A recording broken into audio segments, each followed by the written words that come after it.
Seeing that monster, Luon was left utterly shocked.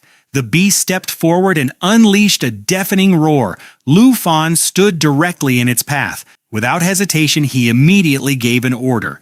At once, Luon activated the power of Stormy Prison, a technique capable of summoning a violent blizzard while forming a prison of ice. Any enemy trapped within it would suffer continuous frost damage and become frozen solid. In addition, their movement speed would be reduced by 80% for 30 seconds. As the surge of power began, an icy storm suddenly erupted in the air, completely ensnaring the monster within its ferocious vortex. Caught in the terrifying grip of that blizzard, the creature froze solid in an instant, rendered utterly incapable of movement. Witnessing all this, Luon realized a crucial fact. Although the creature required no external energy to regenerate itself, its true power was gradually diminishing with every subsequent revival.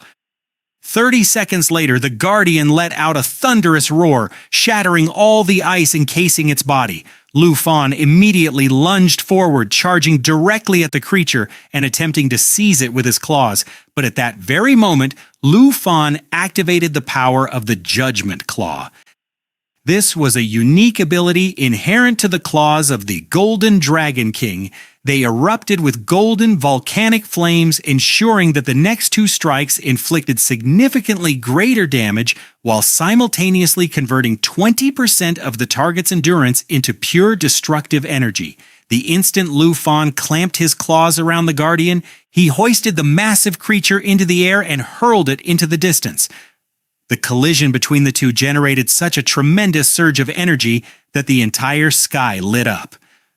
However, at that very moment, even more of the monster's followers, an innumerable horde of demons, flooded onto the battlefield. They encircled Luon from all sides and charged toward him at full speed. Luon immediately soared upward into the luminous sky.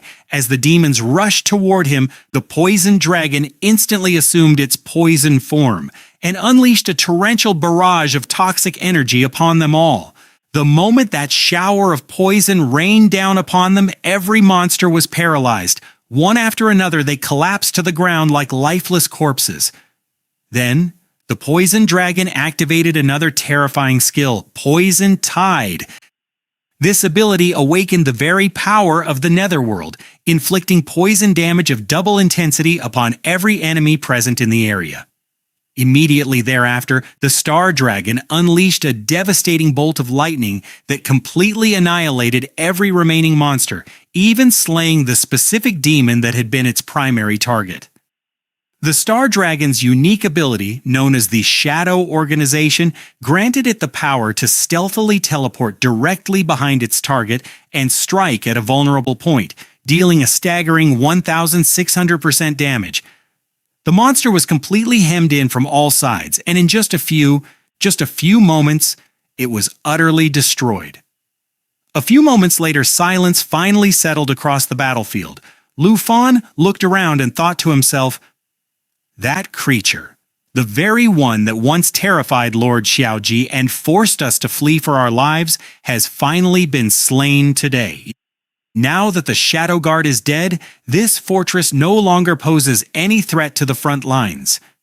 Luon returned to his true form, while the dragon stood behind him, silently observing the remains of the fallen Shadow Guard. This place had once served as the stronghold of the Secret Guardian. Realizing that the corpse of the ancient god's protector could become an invaluable asset in their future counterattack, Luon immediately decided to transport the remaining fragments back to the outpost for research.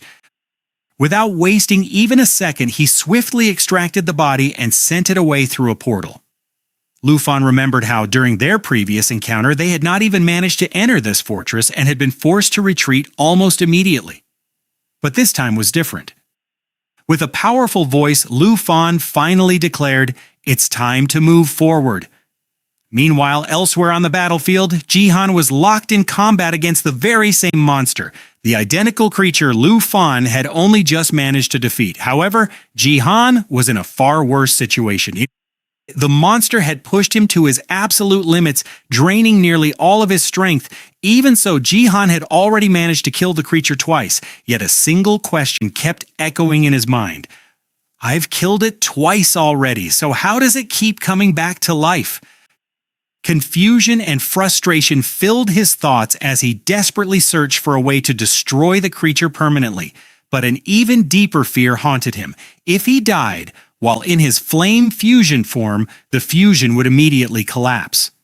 He absolutely refused to die there. He knew exactly what was at stake. And yet, even if death seemed inevitable, Jihan had already made up his mind. He would never give up until he dragged that monster down with him, because defeat was something he simply could not accept.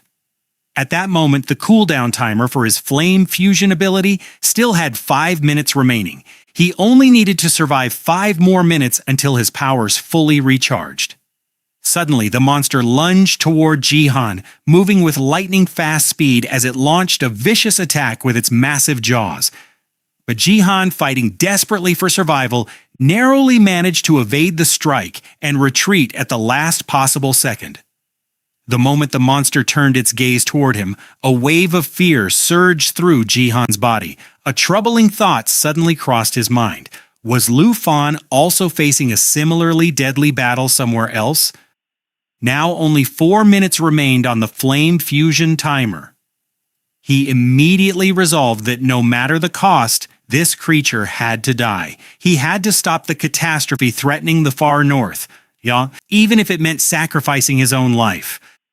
Gathering every last fragment of strength remaining within him, Jihan activated his most powerful ability, the Burning Body technique.